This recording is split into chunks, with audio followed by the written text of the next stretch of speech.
Asalaamu calaykum waraxmatullaahi wabarakaatu. Duhur wanaagsan walaalayaal. Waxaa la soo sheegayaa hadda cudurkii Ebola inuu maaragtay dad Maraykan ah oo 6 qof ah laga helay.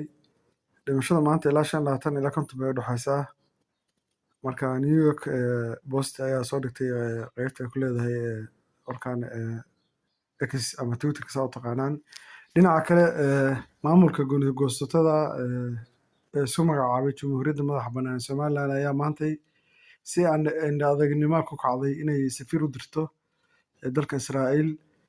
Wasiirka arrimaha dibadda Israa'iil ayaa asna bartiisa Twitterka soo dhigay oo yidhi maanta waxay noo tahay maalin weyn. Waxaan qaabilay safiirka cusub ay soo magacowday Jimhadda Gooni-goosatada. Marka wasiirka arrimaha dibadda Yuhuudda wuxuu leeyahay naclatullahi calayk. Wuxuu leeyahay waxaan soo dhaweeyay wasiirka arrimaha dibadda sidoo kale gooni-goosatada.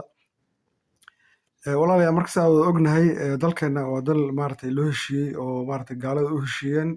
Maanta inaan Yuhuud oo Trump u raadino oo Ilaahay maaragtay noo sheegay oo cadowga Islaamka ah oo naclada ay ku dhacday inaan maanta aqoonsi iyo sharaf ka raadino ceeb bay nagu tahay anagoo Soomaaliya oo waxa weeye qaran madax bannaan ah inaan maaragtay jimhad awalba maaragtay wadankii dowladda dumisay oo maaragtay gooni-goosato ahayd inay maanta isku magacowdo jamhuuriyad baan nahay ama waxaan u istaagnay dowlad gooni ah iyadoo cidna aqoonsanayn oo waxa weeye dalkeena awalba kala daasanaa in ayadu maaragtay tiraahdo anagu dowlad baa maantana ceeb ayay nagu tahay. Dhanka kale marka wasiirkan arrimaha dibadda Israa'iil Gideon naclatullahi Gideon Saar wuxuu soo dhigay bartiisa Twitterka uu leeyahay maanta maalin weyn bay noo tahay Jerusalem. Waxaan kusoo dhaweeyay wasiirka arrimaha dibadda Jamhuuriyadda Gooni-goosatada iyo safiirka cusub ay usoo magacowdeen. Kolley arrintan arrin shaqaynaysa maaha. Waa arrin maaragtay qaska ay ku hayeen caalamka Islaamka Yuhuuddu siday waxa ka wadaan Suudaan iyo Soomaaliya iyo caalam Islaam oo dhan ba maaragtay ayaga imaaraadku fowday ku wadaan in muslimiinta la kala qaybiyo sida Ciraaq dhibka ku hayaan oo kale. Hadda wadanka Ciraaq dhibaato xun bay u geysteen Yuhuuddu. Saddam Hussein ka bacdi maxaa ka dhacay? Dhaqaalihii iyo siyaasaddiiba ayaga maaragtay ku haya. Waxaasaa laga rabaa marka muslim awood leh lama rabo. Muslim la kala qaybiyo oo Yuhuuddu gurguurinaya la rabaa oo Yuhuuddu u sujuudaya oo gacmaha isu garaacaya oo gurguurinaya. Marka arrimaha siyaasadda arrimaha dibadda Yuhuuddu mid shaqayn doonta maaha insha Allah. Yuhuuddana gobolkeeda baa dhacay. Waa baan ku bariin doona insha Allah. Waa xilligii dhammaadkoodii baa la joogaa. Albaab walbay garaacayaan oo fowdaa maanta adduunka ayaga qaska iyo fowda wada.